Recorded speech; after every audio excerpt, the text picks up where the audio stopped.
You're listening to the Mind Over Murder podcast. My name is Bill Thomas. I'm a writer, consulting producer, and now podcaster. I am now trying to use my experience as the brother of a murder victim to help other victims of violent crime. I'm working on a book on the unsolved Colonial Parkway Murders, and I'm the co-administrator of the Colonial Parkway Murders Facebook group, together with Kristin Dilley. My name is Kristin Dilley. I'm a writer, a researcher, a teacher, and a victims advocate, as well as the social media manager and co-administrator for the Colonial Parkway Murders Facebook page with my partner in crime, Bill Thomas. Welcome to Mind Over Murder. I'm Kristin Dilley. And I'm Bill Thomas. We've got a special treat for you here today on Mind Over Murder because we have so many listeners asking, Bill, Kristin, when are we going to hear about your various book projects? Today, you actually get to hear about some of my literary exploits. Mr. Thomas will have to agree to do some of his literary exploits at some other time, like maybe next month, Bill, possibly. Maybe. We'll see. But I decided that I wanted to actually write something long form about CODIS to codify, pardon the semi-pun right there, everything that we know or are still trying to figure out about the CODIS database system. It's a pretty tricky, intricate topic, and I needed to put down for myself in writing everything that I knew or thought I knew about CODIS. And then I figured if I'm writing it down for me and I'm writing it down for Bill, I may as well write it down for all the rest of you and share it with you on our podcast episode as well. When this episode launches, which will be Monday the 12th of August, we'll also put up a copy of your article. I think a lot of our listeners know we've had a lot of questions about CODIS. And one of the things I really liked about your article, Kristin, is that it covers a bit about what CODIS is and how it works. We've had a lot of listener questions about the system, particularly surrounding the Colonial Parkway Murders, which we'll get into in a minute. I think this is a great starting point for a good basic understanding of what CODIS is. I tried to give it some context too, because some people have asked, is your background in crime and justice? And the answer is no, it is not. My background is decidedly not crime and justice. So I tried to put in some context how I think a lot of us actually learned about DNA, CODIS, and various other things. Look for some brief introductory passages, and then we get into the meat of DNA and CODIS. I'll go ahead and do what we normally do on episodes like these. I'll go ahead and read. Mr. Thomas will provide color commentary, and we'll go from there. Sounds good. Longtime listeners know already that I'm a CSI junkie. I know it's a glamorized Hollywood version of the painstaking work that real-life law enforcement agents and criminalists do, but I love it anyway. I can thank John Douglas and Mark Olshaker's excellent books and the short-lived NBC series Profiler for getting me interested in matters of crime and justice. But it's CSI that turned that interest into an unquenchable curiosity. And I'm betting that if we're being honest here, a lot of you will cop to liking CSI as well, or NCIS, Law and Order, Quantico, Criminal Minds, FBI, or any one of the dozens of fictional crime and justice TV shows from the last 2 decades.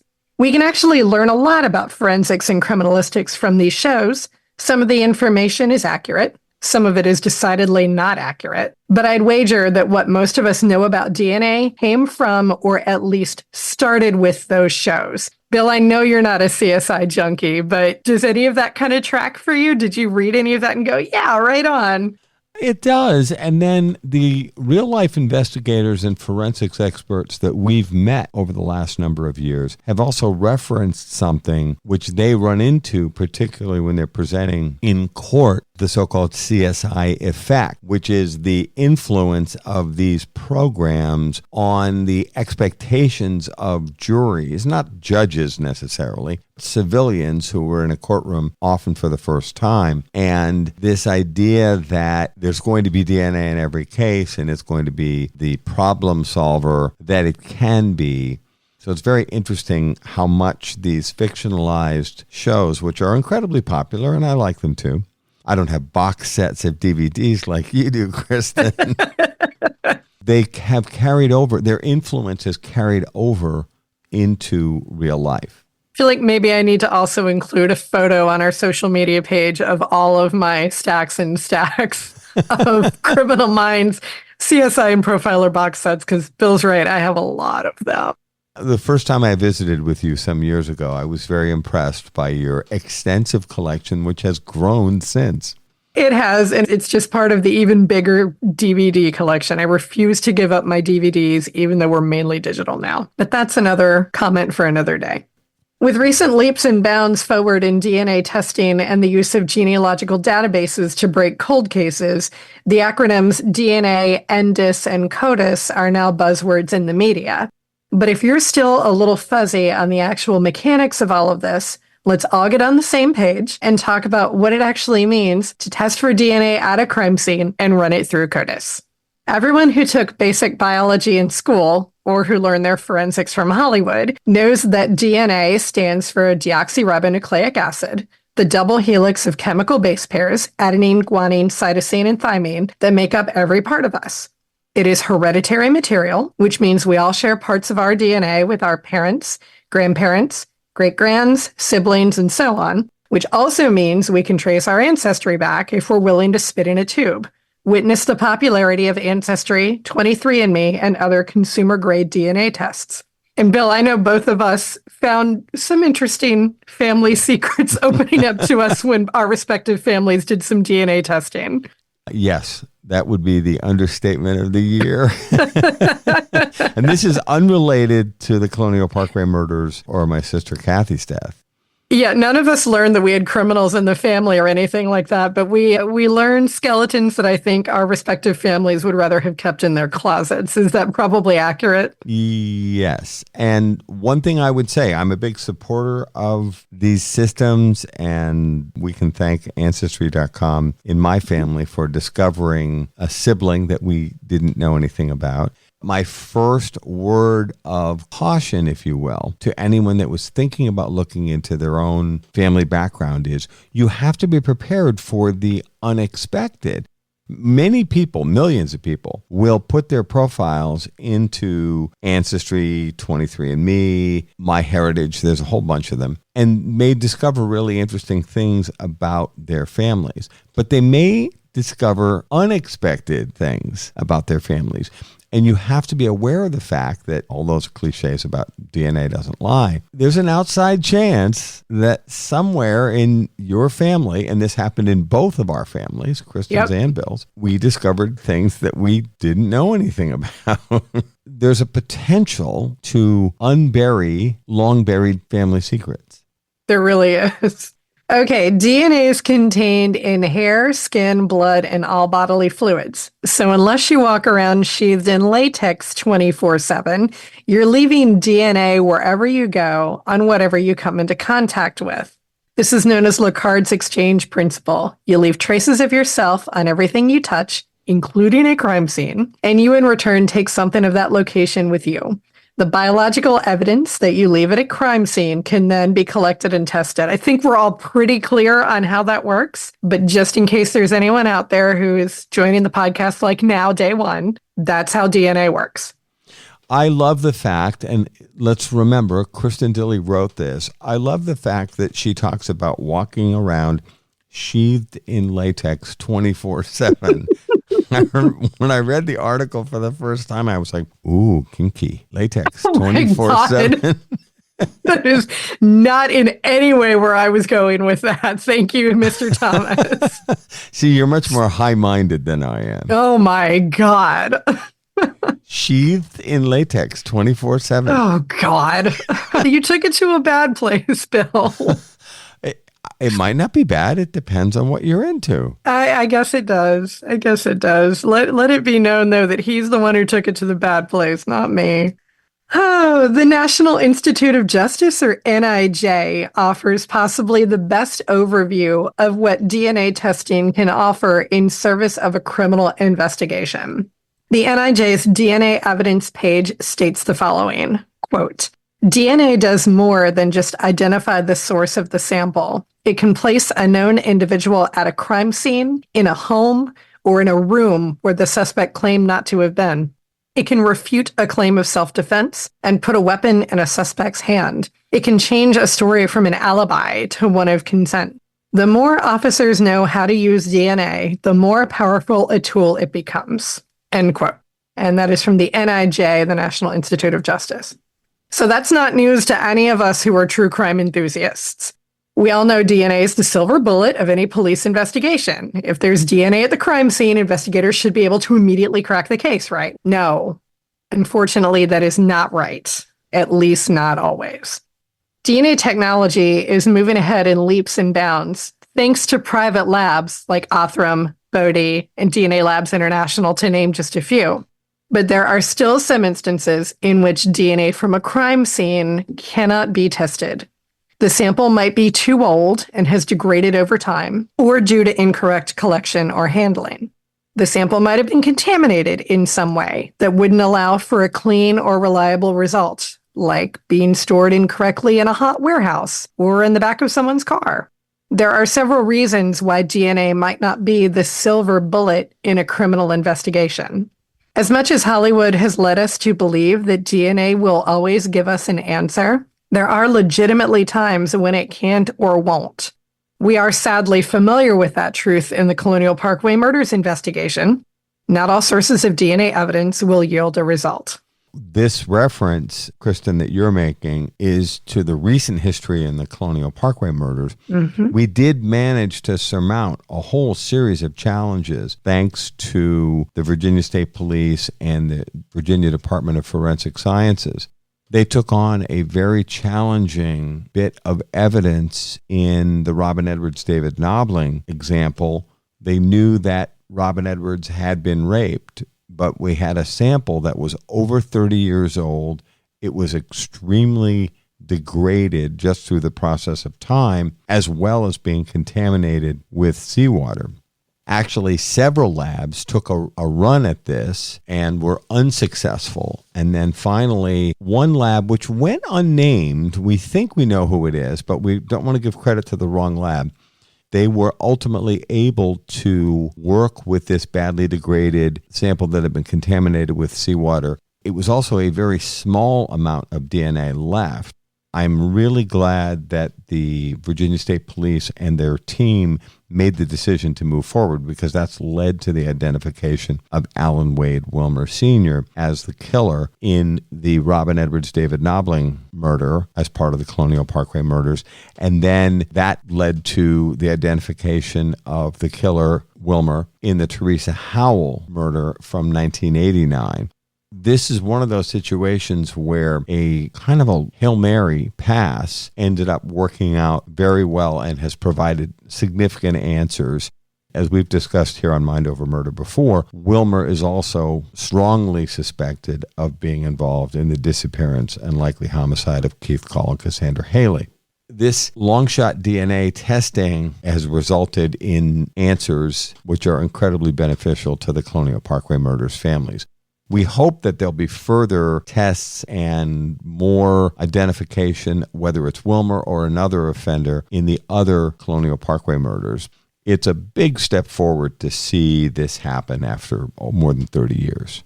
There are also, however, instances in this case where we know things have been sent out to be tested and nothing has come back on it. When I was at Ron Peterson's book launch party a couple of weeks ago, multiple people came up to me and asked, "Did you guys get DNA back on the hair in Kathy's hand?" First of all, I said there's still some question as to whether or not there was hair there. The FBI has given us the runaround on that, but the answer is no, we don't have anything yet that we're aware of. Could be the FBI isn't providing that information, but there is still evidence in the cases that is being sent out. Is it actually going to result in anything? We don't know. We still hope so. We're crossing all of our various digits that can be crossed. Okay, let's say you do have DNA and it is viable. Then it's on to the next step in the process and the next acronym, CODIS. CODIS stands for Combined DNA Index System, which was established by the FBI in 1998. You've probably heard the term in conjunction with the phrase, "let me just run this DNA through" on just about any forensics-focused TV show. So in the case of my beloved CSI, you will have certainly heard references to CODIS from Greg Sanders, the self-described lab rat who swabs and runs tests on all the team's evidence. When he references CODIS, he's referring to the database that you go to when you're looking to see if the DNA at your crime scene matches the DNA found at another, or if it matches an individual whose profile is in the system. Here's the part that I think some people don't understand. CODIS is a collection of DNA databases that are kept at the local, state, and national level. It's an excellent tool for linking crimes to each other or to an offender who may move from state to state. CODIS houses the National DNA Indexing System, or NDIS, which is the database at the national level that contains DNA profiles. State and local labs keep their own profiles, which are also loaded into CODIS. So when you hear the acronym NDIS in this article, that is the national level database. CODIS refers to all of the databases, local, state, and national. This is really important because one of the things we're discovering, we're pushing to have Wilmer's DNA put into the CODIS system. According to the rules in the Commonwealth of Virginia, and this is something we're just learning in recent months, every state in the union has different rules. I think this is insane that we can't come up with a single national standard, but it is what it is, at least for the moment. Under the rules of the Commonwealth of Virginia and their policies regarding their CODIS database, your profile as an offender cannot be put into CODIS unless you've been convicted of a felony. Now, Alan Wade Wilmer Sr., our suspect, who's identified as a serial killer, who's been linked with the murders of 3 people, Robin Edwards, David Knobling, and Teresa Howell. He was never convicted of a felony because he died in 2017 before he was identified as a suspect in the Colonial Parkway murders. So now, unfortunately, he's dead and we can't put his DNA into CODIS. Now, we're not letting this go as family members, but we're still looking for answers from the Commonwealth of Virginia as to what kind of workarounds can be created. I've gotten very frustrated in past episodes because there's something about this that I think is just incredibly maddening, which is why are we worried about Wilmer's rights? The man's been dead for 7 years? I'm much more concerned, and I think most people would understand this, I hope. I'm much more concerned about the rights of the victims and the families in this and many other cases. I'm much less concerned. I don't mean to be dismissive. Wilmer had rights too, but he's dead. Yep. And we have a whole group of people in Virginia, in this case and many others, that are looking for answers. And I think our rights probably should supersede the rights of a dead man. But I'm just the brother of a murder victim. I agree. And there is some definitely infuriating pieces of legal minutia that I get into a little bit further in this. Now, I learned a whole bunch of really great information from the FBI's website itself, fbi.gov. They have a wonderful page on CODIS and NDIS. So a lot of this information is from there, and I would urge people to take a look at it. It's heavy reading, but we'll put a link in our show notes. Okay, onward. According to an informational article at fbi.gov, quote, CODIS is currently installed in 203 federal, state, and local participating labs in the U.S. It's used to share DNA profiles across all 50 states, the District of Columbia, Puerto Rico, federal law enforcement agencies, and the Department of Defense, end quote. Okay, so note that number because I thought that was an interesting number. 203 labs have access to NDIS, the national level CODIS database. That is not actually terribly many, believe it or not. Every state has a different number of NDIS participating labs. California has 24 NDIS participating labs. Texas has 17, Colorado has 10, Florida has 12, Maryland has 6, New York has 8, Puerto Rico has 1. For our purposes here, my home state of Virginia has 4 NDIS participating labs, which does not include the FBI lab at Quantico. That's a whole separate thing. Bill's current state of Connecticut only has 1 NDIS participating lab. The DC FBI lab at Quantico has 2 labs within it with access to NDIS. The U.S. Army has 1 lab that participates. Does each state have enough forensic labs with CODIS installed in them? I don't think so, but that's another discussion for another episode, and it probably encompasses budgetary things that I have no knowledge of as a civilian. The labs that you're talking about in this article, Kristin, are not private labs. These are public, state, local, federal labs. Yes, and there's actually an interesting little section in the section on FBI.gov that talks about private labs and whether they're allowed to upload to CODIS and what kind of access they're allowed to have to CODIS. That's a whole interesting section that I'm going to read verbatim. You're listening to Mind Over Murder. We'll be right back after this word from our sponsors. We're back here at Mind Over Murder. Before we get back to the podcast, just wanted to remind you that we have a GoFundMe effort going on right now. This campaign is designed to help us raise funds to help promote Mind Over Murder and specifically to push the Colonial Parkway Murders investigation forward. We'd love it if you could support us in any way that you can. Any donation from $5 to whatever you can afford is very much appreciated and will be incredibly helpful. The link is in the show notes and in our social media pages. As always, thanks for your support. Now back to Mind Over Murder. Okay, now let's talk about who specifically is in the CODIS database, as that can be a case of confusion and, as Bill said a couple of minutes ago, consternation. Let's start with who's not in CODIS. CODIS does not include DNA profiles from law enforcement personnel, firefighters, or EMTs. It does not include teachers like me or other individuals who undergo background checks and fingerprinting for their jobs.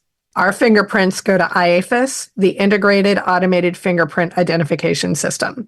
CODIS does have a database that includes military servicemen and women whose DNA is in the database for identification purposes in the unfortunate event that they are killed or go missing in action. But here's what CODIS does not have. CODIS does not contain DNA profiles for huge swaths of the population. The DNA profiles in CODIS only account for about 14% of the total population of the United States.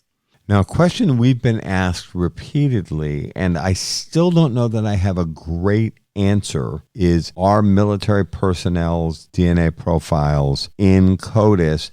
They are, as we understand it, and that's what you just mentioned in this section. I don't believe that unless an individual is suspected of a crime, that his or her DNA profile, which was put in during their military service, would be freely searchable by the FBI or local law enforcement to see, is so-and-so the person we need to be looking for. The millions of American servicemen and women who have served, I don't think their DNA is searchable in a criminal matter unless there's a reason to suspect that a particular person might be the offender they're looking for.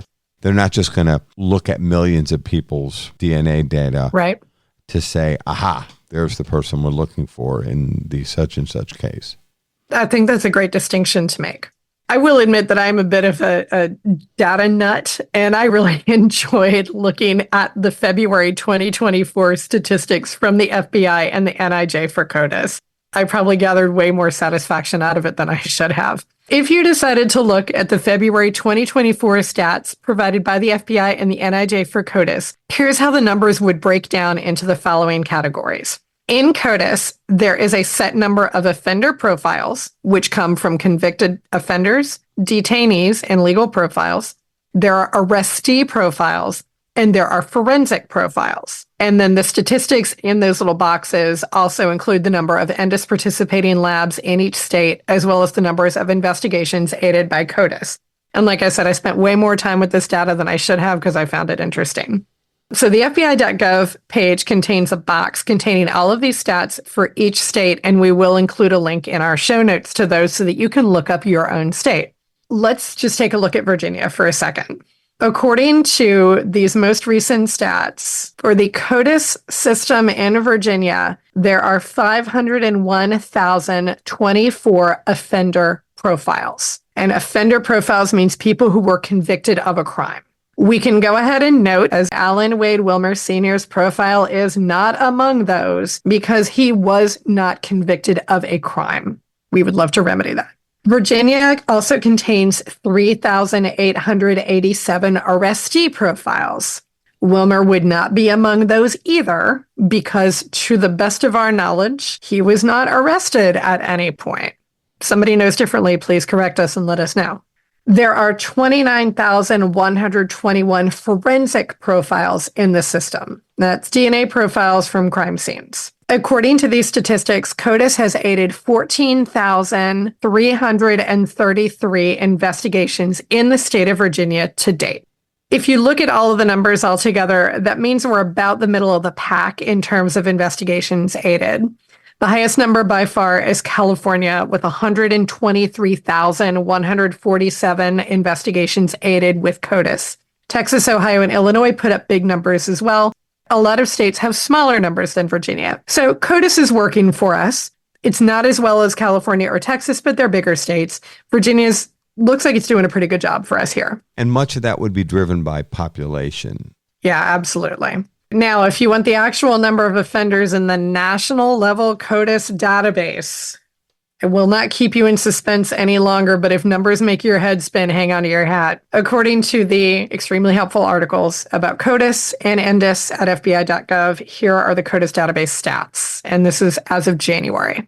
CODIS contains over 17,026,097 offender profiles, 5,391,074 arrestee profiles, and 1,322,543 forensic profiles. I did the math for you. You're welcome. That means there are 23,739,714 DNA profiles currently in CODIS, which represents 14% of the U.S. population of 342 million people. And that population estimate is courtesy of the Congressional Budget Office. That's a lot of numbers. It is. And yet at the same time, CODIS's level of hits is still quite low. Even though there are 17 million offender profiles in the system, CODIS is not hitting every single case every single time. So what does all that mean? Why did I throw those numbers at you? What are we essentially taking away from this long explanation? Here are some takeaways. Number one, law enforcement having a DNA profile does not mean that they have a suspect. All those numbers only add up to 14% of the U.S. population. So the odds that an offender is not in CODIS is greater than the odds that they are in CODIS. Takeaway number two, first-time offenders are not in CODIS. So if the DNA profile at your crime scene belongs to someone who decided to try their hand at burglary, rape, or murder for the very first time just to see if they could get away with it, CODIS is very likely not going to be all that helpful. Or if your offender has committed crimes in another state, but his DNA profile hasn't been loaded into CODIS yet due to local or state regulations or just a backlog, you're going to be out of luck there. Add to that this little wrinkle. Not all states, as Bill mentioned earlier, share the same criteria for entering a DNA profile in CODIS. And for more information on that particular sticky wicket, please do check out our episode with Lindsay Wade from earlier this summer, where she talked about the CODIS gap, lawfully owed DNA, and some of the major problems that law enforcement has had collecting DNA that is owed to them to put into CODIS. So all that basically means is you can forget the triumphant perp walk that you see on TV after a CODIS hit solves a case for the 15th straight episode. In the real world, we do not get that lucky, although I think most of us wish that we could. One of the proprietors of one of the top DNA labs in the country had said to us that what CODIS is great at is helping confirm information that you've already put together through traditional law enforcement methods. It's not really that great at throwing an unknown profile into CODIS and saying, aha, we've identified the offender. It just doesn't work that way. So from a practical perspective, it's much more of a confirmation system than it is a discovery system. Here's one thing that I did not know until I started researching this article, and I think we can blame Hollywood pretty strongly for this one. So here's another area where CSI and shows of its ilk earn a great big fail in terms of accuracy in both DNA and CODIS. Viewers have been taught by Hollywood that getting a hit on CODIS is as simple as turning on the computer, inputting the info from the DNA sample, waiting a few seconds, and an offender's name just pops up on the screen. That is not the reality, again, much as we wish it was.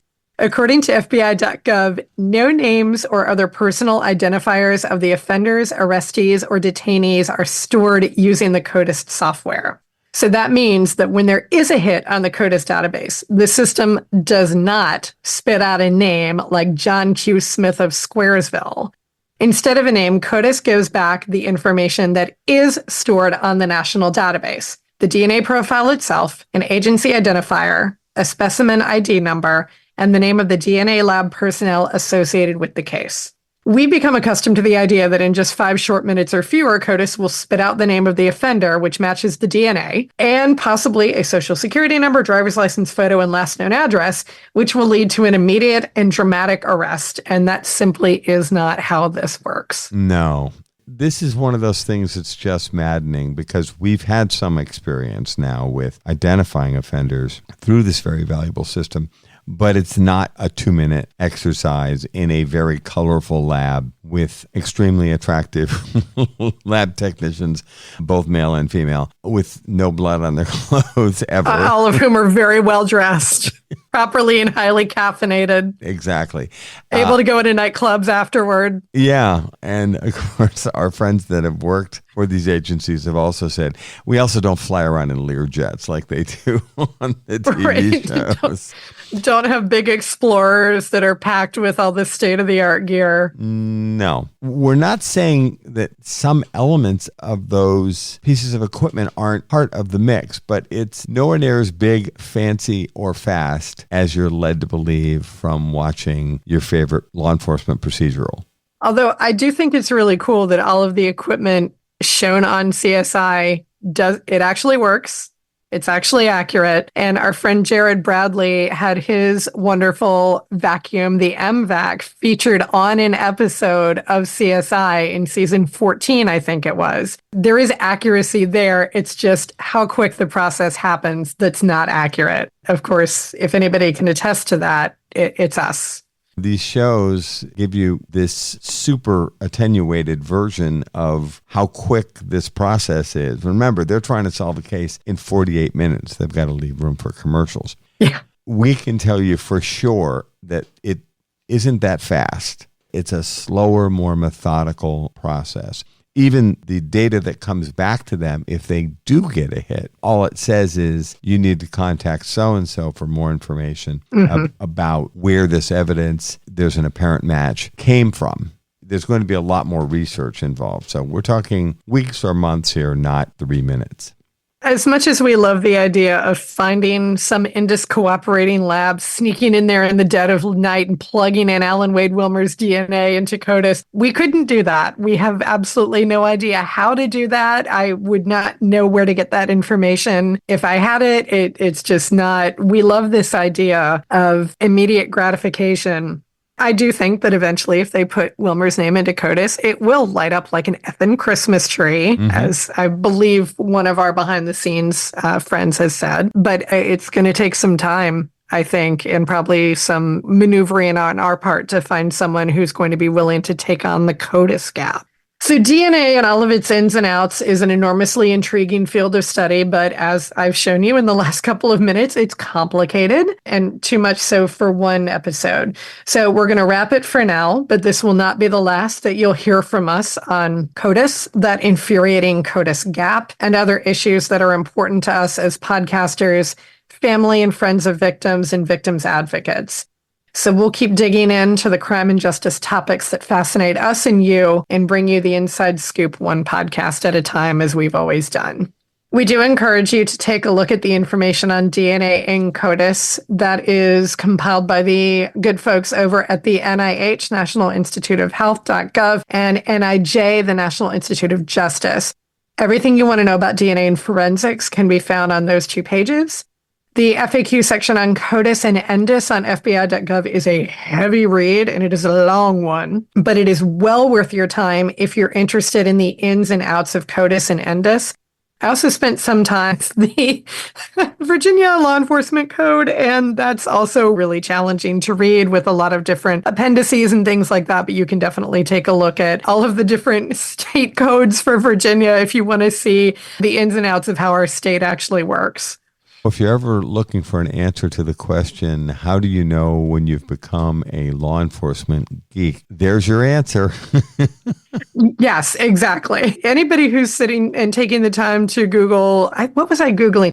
Oh, I was Googling what crimes in the state of Virginia are required to take a DNA sample from you. And it sent me over to a couple of different law pages. And I ended up sitting there swimming through all the different laws and legalities of the state of Virginia, some of which are interesting than others. So 100% I have become a geek. And some of this stuff is a bit dry, shall we say? Oh, it definitely is.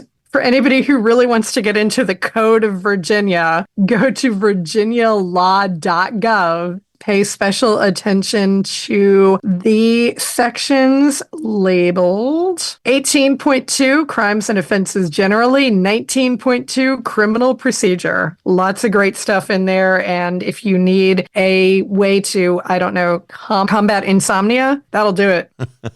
I'll do it right there. You're well on your way to your next degree, which apparently will be in law. Seriously, right? At what point or another do both of us qualify for honorary criminal justice degrees? And I'll ask my son, Chris, who's currently in law school, if he can help us out here. Oh, I think that's a great idea. We hope that we've answered some of your questions about DNA and CODIS. If we haven't, please do feel free to leave those questions in the comment section on our social media pages, and we will do our best to get someone who is better qualified than the two of us to talk about it. But we do hope that you've enjoyed this exploration into DNA and CODIS. And if you have suggestions for other things that you'd like us to explain to you really slowly in easy to understand terms, let us know. And we will take turns writing and turning them into podcasts for you. We'll definitely be continuing to work on how we can explore and use practical applications of the CODIS system to help us solve the Colonial Parkway murders and other unsolved murders in Virginia and across the country. That's an ongoing conversation. We've got some meetings coming up in the next couple of months, which I think could be very beneficial. And when we can talk about those meetings, we'll be happy to do that. Absolutely. We've got whole episodes planned for those. That is going to do it for this episode of Mind Over Murder. Thank you so much for listening. We'll see you next time.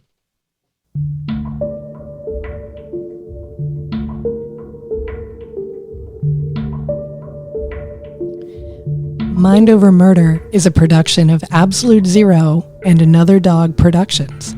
Our executive producers are Bill Thomas and Kristin Dilley. Our logo art is by Pamela Arnois. Our theme music is by Kevin MacLeod. Mind Over Murder is distributed in partnership with Crawl Space Media. You can follow us on Facebook, Twitter, or Instagram. You can also follow our page on the Colonial Parkway Murders on Facebook. And finally, you can follow Bill Thomas on Twitter at BillThomas56. Thank you for listening to Mind Over Murder.